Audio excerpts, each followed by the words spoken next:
Well, sa mga kausapa, kumusta? Nausab kamong tanan, mga kaigsuunan o mga kahigalaan ko din sa Dios, palalangin, grasyag, kaluoy sa atong langit ng amahan. Sige hapon, malagayaon ka na atong tanan. Welcome ning another day of Bible study din sa tulumanutang The Sovereign Grace Hour. Manikay-sikay tapag sayo, mga igsuon, ning gutluan, tak na alang sa ato ang pagsimba diya sa Ginoo sa mga dapit nga din diha ko muna mutaan tag na ay mga Sovereign Grace Landmark Baptist Churches and Missions tambong mo sa ilahang pagsimba usab, no? Ito alin sa Matina Playa, Davao City, dali ragid ni matultulan tungod kay di alam mo hunong sa convenience store dool sa Barangay Hall sa Matina Playa. Kaya na ang landmark, no? Ang convenience store 24/7 ni, no? Adlaw bukas ni, adlaw gabi. So diya makita nimo atong signboard na, no? Ga point dito sa ato ang tigumanan. Okay, sige. Tatas pangadyo po, pagkampo, pang ginato siguro tanatang gibaton. Huwag mo kalimot, ha, mga young people. Next Sunday, no? Pizza 18.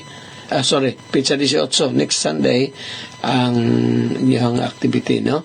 Unya, sa last Sunday of this month, that will be on January 25, ako na pahibalo ni nga, itong men, young people o adult, doon na tayo, padayon nga pag bansay-bansay, no?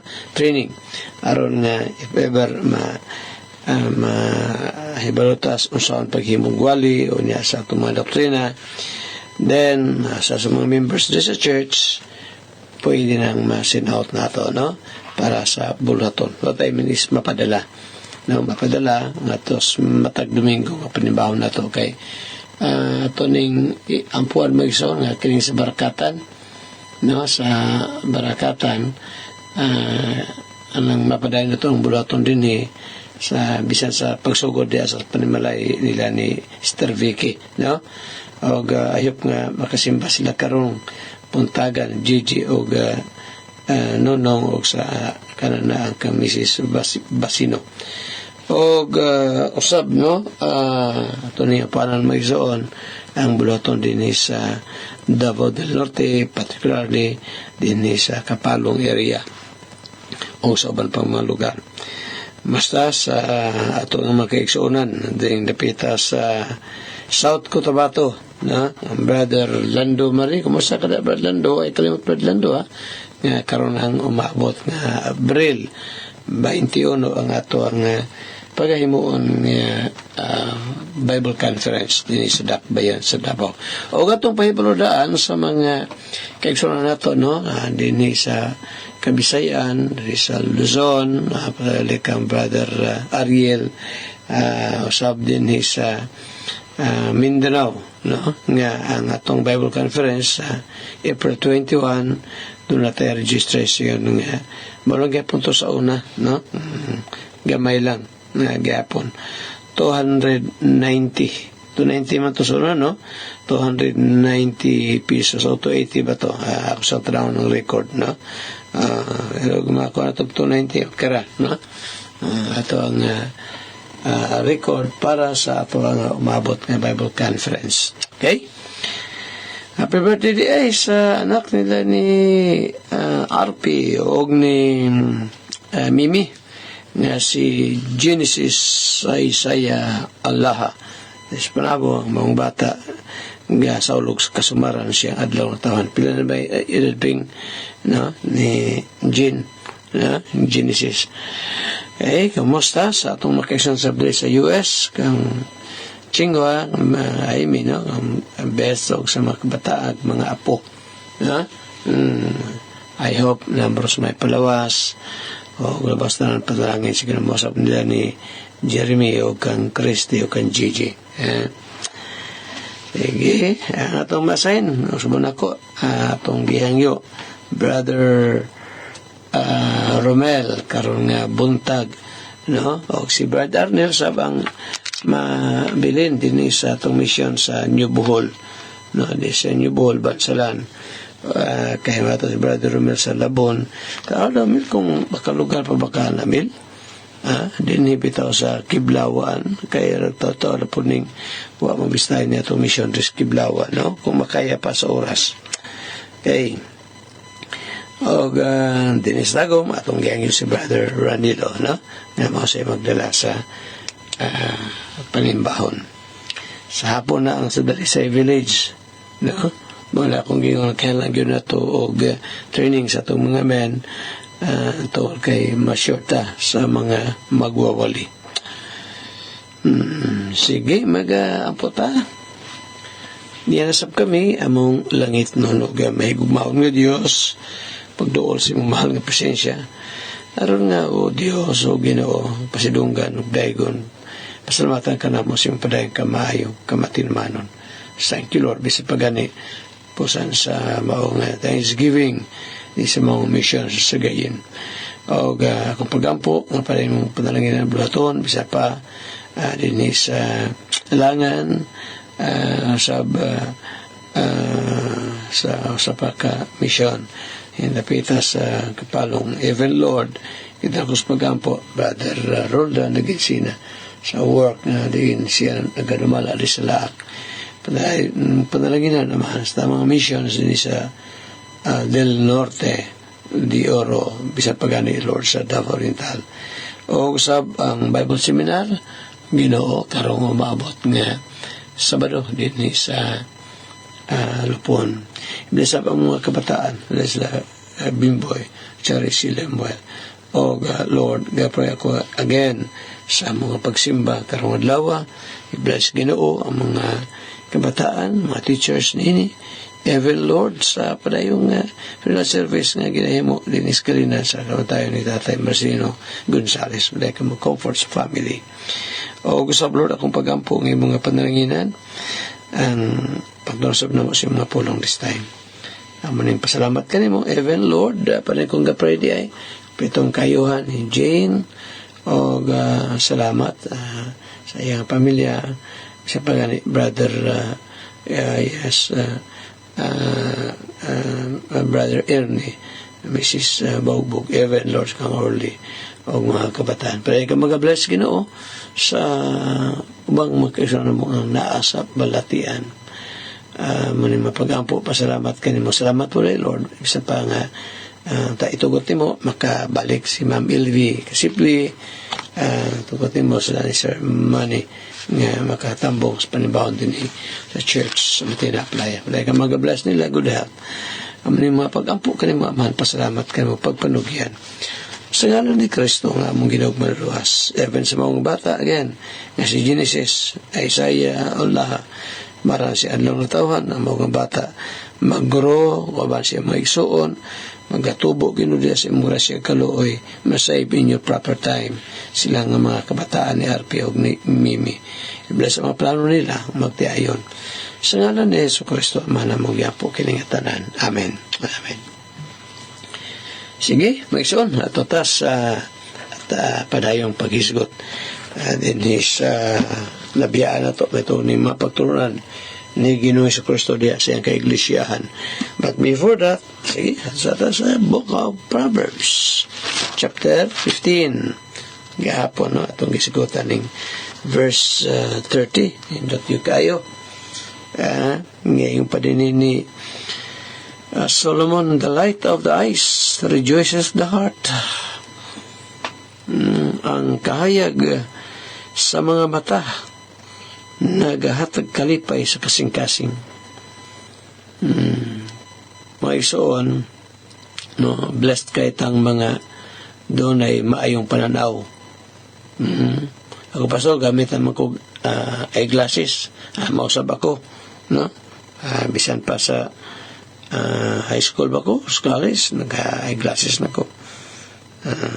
Physically, nindot kayo kita now. Kung mention bito ito nga, makaadto taglaing dapit maigsoon, o mapisit na to ang nature nga gibuhat sa Ginoo. Pero naapay usa ka nindot kayong butang maigsoon, kanang makakita ta spiritually.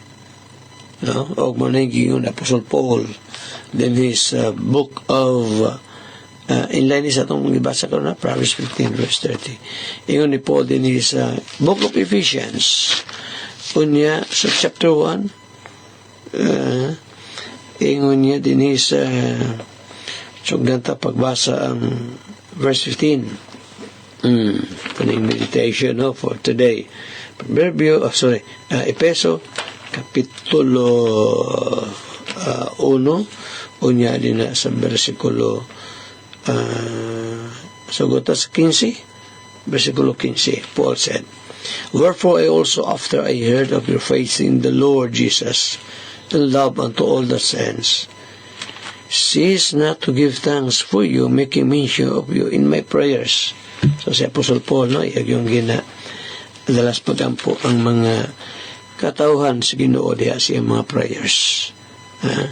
Wa siya undang sa pagpasalamat sa Ginoo o mapagampo alang sa mga Kristiyano bisan pa dito sa Ephesus. Then verse 17, that the God of our Lord Jesus Christ, the Father of glory, may give unto you the spirit of wisdom and revelation in the knowledge of Him.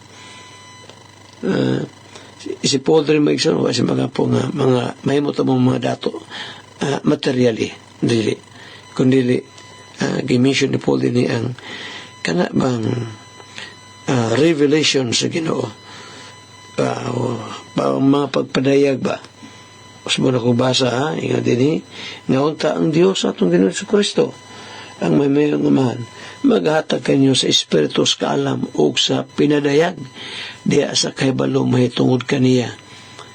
Verse 18, nga magalamdag sa mga mata sa inyong kasing-kasing aron inyong masayran kung unsa ang kalauman diya sa iyang pagtawag kanyo, kung unsa ang mga bahandi sa iyang may-mayaong panulundon diya sa mga balaan. Sige, kita nyo may so, no? Kana bang kalipay sa mga anak sa Ginoo na doon ay mga ipadayag ablihan sa Ginoo itong mga matag makita tas kamaturan. Sa bang teorya na nga nasave una sa before sa mga mata physically nga makita na to ning kamaturan sa pulong sa Ginoo ang kasing-kasing yun nga binuksan sa Ginoo. Although na may mention din sa mata sa iyong kasing-kasing, di ba? Mato pa ni Paul sa itong gibasa na maglamdag sa mga mata sa inyong kasing-kasing. Mga Christian sa mga sulatan ni Paul, pero sa unsang paghihasap sila na himong mga Kristohanon, sama sa kang Lydia, dali sa Buhat Kapitulo 16-14, nga giablihan sa Dios ang iyang kasing-kasing. That is regeneration, mga pagka-born again. May pasayos man, ni Attorney Limwell, itong programa pag-ayon, no? Nga, born again sa Ginoo, ang usa ka tao, aron makita niya ang kamatuoran, makitaan sa mga chosen, elect, kining mga truth sa pulong sa Ginoo. Pero mo lagi na magsugod sa pagka-born again. Ablihan ang kasing-kasing ipakatao pag-usap. So, anong kining itong gibasa maikso, Proverbio 15, kanindot yung kayo. Ang kahayag sa mga mata, nagalipay sa kasing-kasing. Wala nga, ang teorya nga, naluwas maison by the grace of God, malipay na. Malipay nga makadungog sa pulong sa Ginoo. Sama sa, ingon ni Prophet Jeremiah kuning kaunay ginatutlo ni maong bersikulo Jeremiah Kapitulo 15 so may gingon din na Jeremiah chapter 15 and then verse Jeremiah 15 and then verse 16 thy words were found pa ni propetang Jeremias, Ginoo ang imong mga pulong akong hikaplagan, hikitan. Thy words were found, and I did eat them. And thy word was unto me the joy and rejoicing of mine heart. For I am called by thy name, O Lord God of hosts. Sa inya, ang imong mga pulong Ginoo, hikaplagan ko kini, o gikaon ko sila, puto sa kaon matagadlaw, gameditate, gabasa, gapamalandong, niya sa may mong resulta, o ang imong mga pulong Ginoo, alang ka na ko mao'y kalipay o pagmaya sa akong kasing-kasing. Kalipay gyud mo na maigsoon. Di gyud ta magundang sa tuang pagbasa matag-adlaw sa pulong sa Ginoo kay makahatag ni kalipay sa atong kasing-kasing. Sa may ako pa sa akong kalipay ka namang akong mga mata magsigig tanaw ni ining TikTok. Ayaw na igala. Kung tanaw mo ko pero sagad mga balita. Kana bang kung mabasa na may mga butang na may say ka ng mga kana bang sana magkatawa ta pero ayaw sa tanang panahon ana. Pero dapat ang mga joke katong wholesome dito mga binuang binastos ayaw na Pero number one yung makatagkalipay itong kasing-kasing kining pulong sa Ginoo, pulong sa Dios. Okay? Sige, so paso na kita ba? Uy, kanadlogin na itong Bible reading. Kanadlogin na itong Bible reading. So, magkonta ato ng himuon nga batasan yun nga sa matag adlaw man o gabi basta everyday so naagyo tay meditation sa pulong sa Ginoo. Okay, sige atong ipadayon tong ato ang ka-words sa sunod na po maigsoon sa sunod nga panahon. Kining nabiyaan nato ning kayang Ginoo nagtukod man lagi iglesia di man ginato na madinay malimod kay mamalingon ni Christ na siya may iglesia gani impa ni Apostol Paul sa Episo 5 mga 25 mga bana higugmaa mahalan niyo pagayo inyong mga masikasawa. Mahalo ninyo inyong mga masikasawa. Sama man nga si Kristo nahigugma sa iyahang sa iglesia. O iya kining pagaluwason. Kaysa tayo nag-ingon nga ang luwason na sa ang katurang na sa iglesia ang luwason po sa Ginoo. Dili tanan nga mga elect. Tanan mga pinili. Daang tugon o dinis bagong tugon apil na sa gipakamatian ni Kristo Jesus di lang kaya ang iglesia moray gipakamatian sa itong Ginoo. Tanan nga mga elect sakop sa iyang pamilya apil sa gipakamatian ni Kristo Jesus. Ang mention lang ni Paul din mo nga magaluwason niya ang iyang iglesia. Siyempre part man sa family of God. Pero ang family of God dili siya ang family of God kita member matas pamilya sa Ginoo na nahimong ang mga Sovereign Grace Landmark Baptist people na sakop sa iglesia nga din kita gikuha sa Ginoo gikan sa atong pagka nasadang nasakop ta sa pamilya sa Ginoo. So duha atong membership kung kuhaon ta sa Ginoo magpabilin ang atong membership dito sa iglesia sa Ginoo sa langit kay pakaslan man sa Ginoo iya church o gatong pagka-anak di yun na mawa ingon nga mga sakop siya pamilya.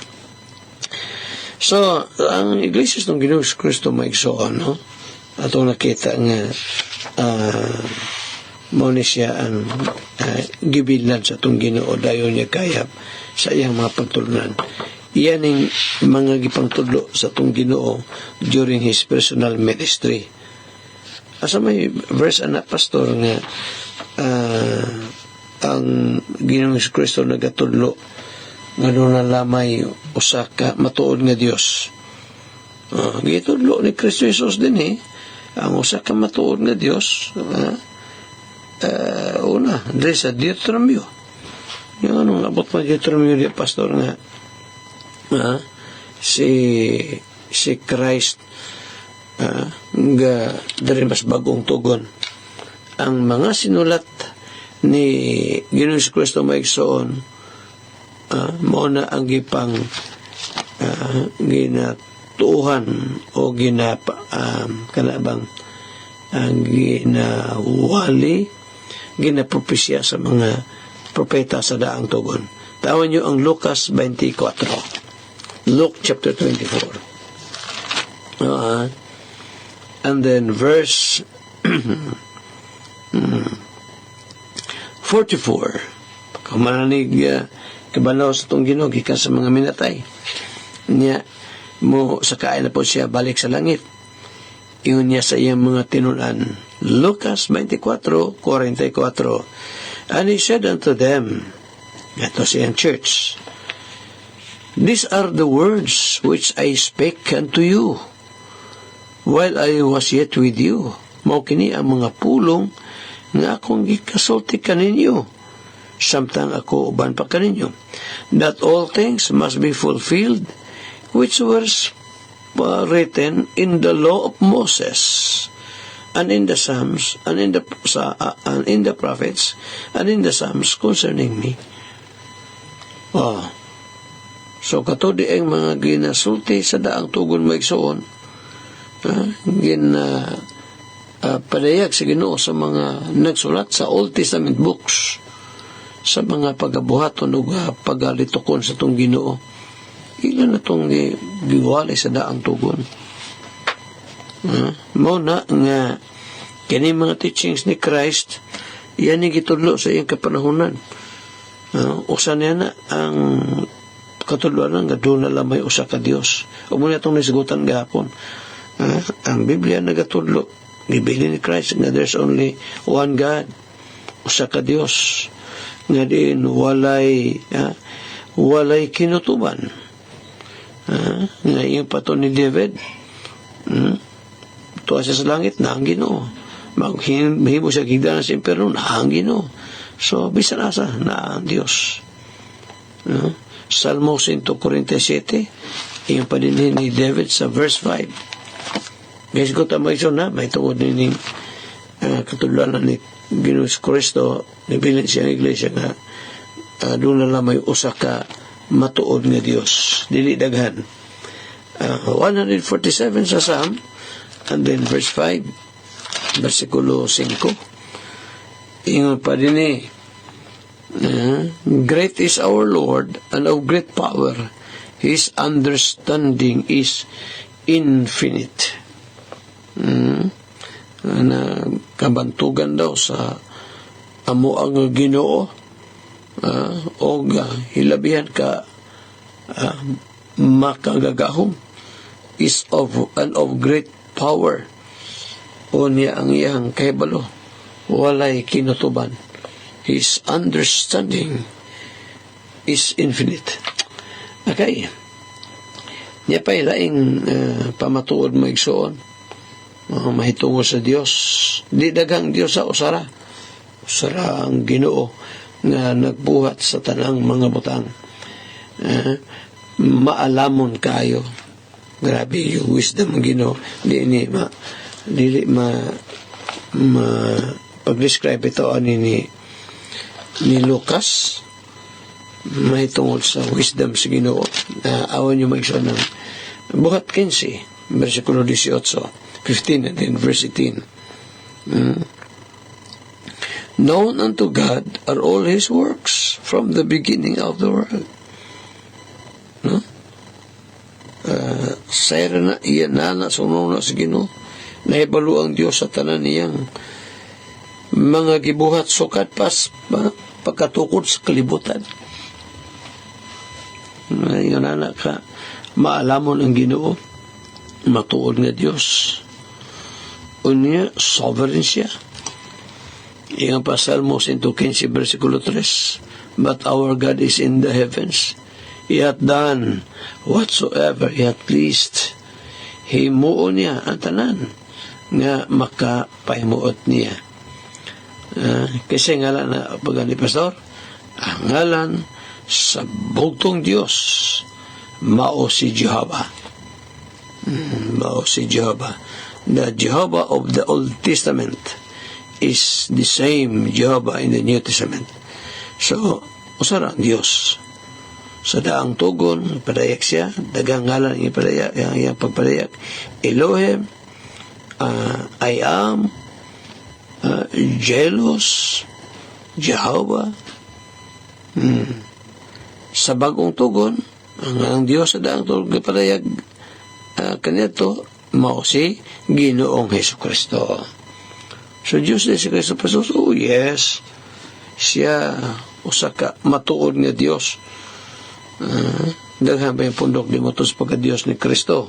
Pero kita, nagtuot ta nga siya usa ka matuod nga Diyos.